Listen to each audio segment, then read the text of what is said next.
So the conversation tonight about BEPS, base erosion and profit shifting, does or has had a fair bit of highlighting around certain global organisations. We've all seen those referred to in the media in recent times.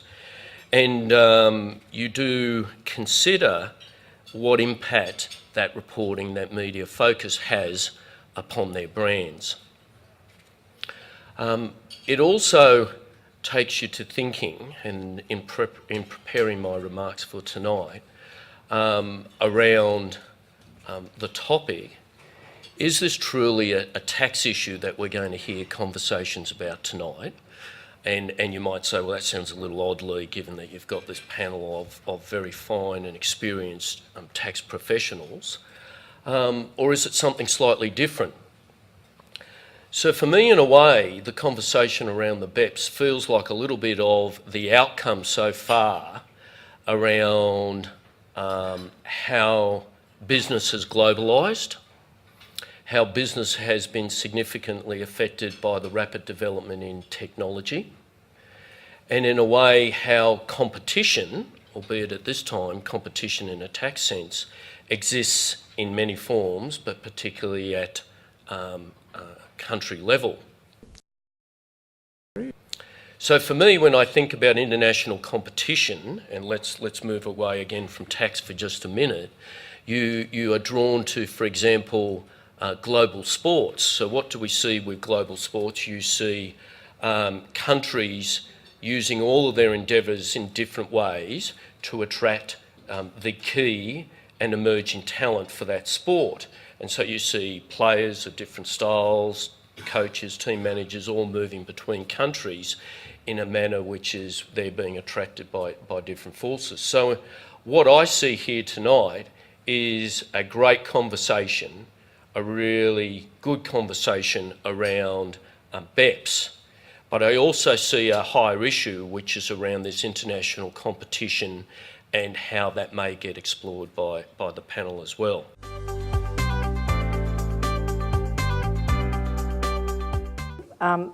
Let's just talk about where this agenda came from, Michael. A little bit later we're going to watch Geoffrey Robertson, an excerpt from the hypothetical done around this issue, and he describes it as trying to grab profits that are in outer space and tax them. I mean, is that part of where this has come from? Is that the world has moved a lot faster than perhaps revenue collectors have been able to haven't been able to keep up? Well, that's certainly true in the context of digital economy, for example. But I guess if you want to take a starting point, you can go back a few years and say that governments in the developed world started to be concerned about erosion of the corporate tax base. They saw multinational companies behaving, I guess, logically in an economic sense by taking advantage of tax arbitrage opportunities. Different laws in different countries produced more favourable outcomes. They started to,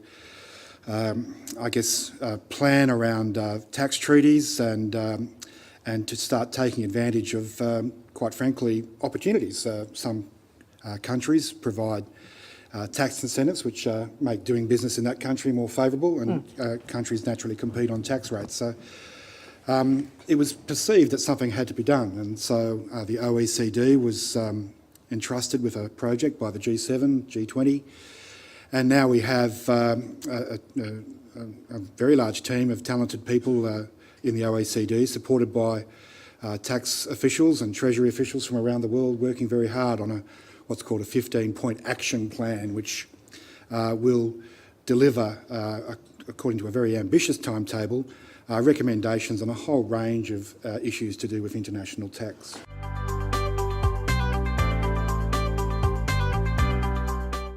So this is just the manifestation in tax of that cooperate versus compete dynamic that you see in international relations all the time. BEPS is everybody crossing their fingers, crossing their toes, hoping that everybody's going to go with the cooperate model, when some people are likely to say, oh, we think this is a good chance for the compete model.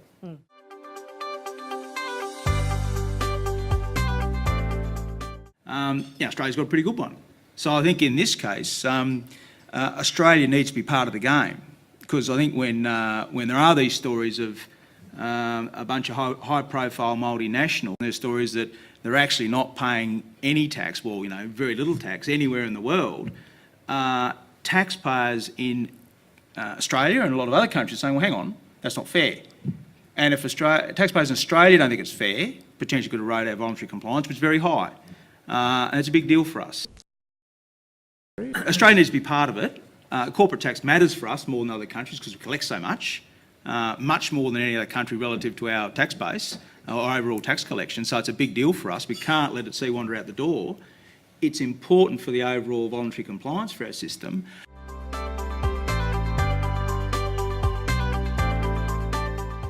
Certainly there are parts of their operation that are movable. I don't know, we haven't seen any evidence of any holus bolus movement of companies offshore for tax reasons.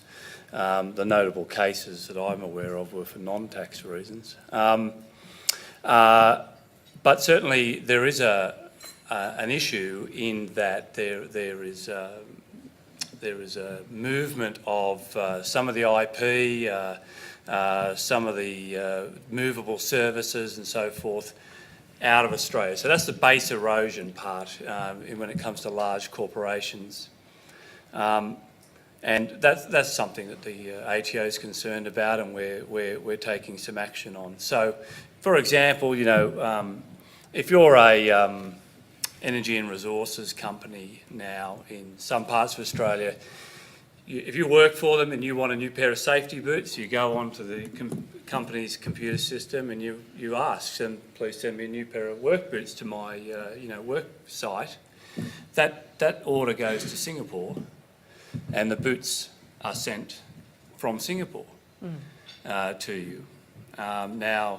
Or they're arranged to be sent to you by Singapore. Now, there's a big difference between those two things. One is tax competition, and the other is just base erosion.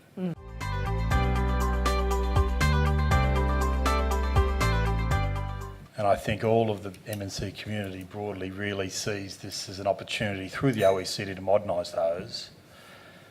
I spend most of my time at the front line working through the incredible complexity of all of this asymmetry that we're talking about, which is fraught with difficulty and fraught with uncertainty. So there is a real urgency around simplification, I think, and ensuring that these developments at OECD level give us a better, more globally uniform system. So undoubtedly that's the opportunity.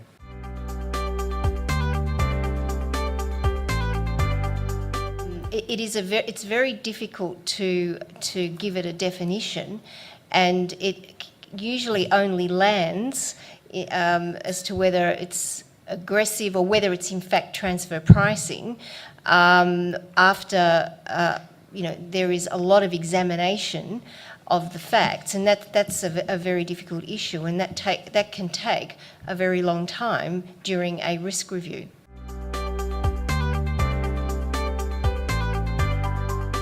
To give you some scale of the numbers, India in the 2011-2012 financial year mounted 2,500 transfer mispricing cases, prosecuted over 1,300 of those, collected $7.8 billion back on those adjustments. China, by comparison, only mounted about 200 cases, got about $200 million back. Global Financial Integrity, if you look at their report on just trade misinvoicing out of China, so that's one form of cheating, about 650 billion was their last estimate of what goes out of China, and of that they clawed back 200 million of 650 billion. So the game for developing countries is very high stakes here, and I think they've got a lot more skin in the game, and I think if the OECD countries want to say, well, look, these rules work for us and we don't care, I think it's going to push down the path of unilateral action again.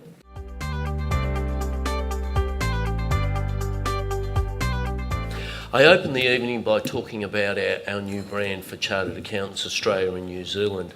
Underpinning that brand is very much a focus on the knowledge network, that of over 100,000 members coming together, being able to share their experiences, and also being able to attract the most contemporary thinking into that network. For me, you've just seen that example come to life tonight. The panellists, the experience that's been drawn together has really allowed us to be entertained as well as educated of the topic of the night. For me, I've learnt a bit. I've learnt really around three themes. The first, which I opened with, which was around, was this as much a tax issue as it is a discussion around international competition between countries? Secondly, we heard at great length that the systems of regulation around taxation, like many of our systems of regulation, perhaps are drawn from times of the past, and particularly with the advancements in technology growing our business, those times of the past are no longer particularly relevant or helpful. And thirdly, we also heard quite a bit around transfer pricing. What does it actually look like and feel like? And hopefully we were expecting it to be fairly easily identified, and yet we've learned, no, that's probably not the case. We also were pleased to see, I was pleased to see, that in a whole debate around taxation, not once did we hear a section or a clause or any of that sort of stuff that rattles off the tongue of those experienced. We also learnt that Rob has brought his white paper here tonight, and we're very grateful for that. It's on his table. I haven't sneaked a look at it, Rob, but thank you for doing that. So let me draw a conclusion again. Ellen, thank you very much for doing this with us. We're really appreciative for your collaboration with us.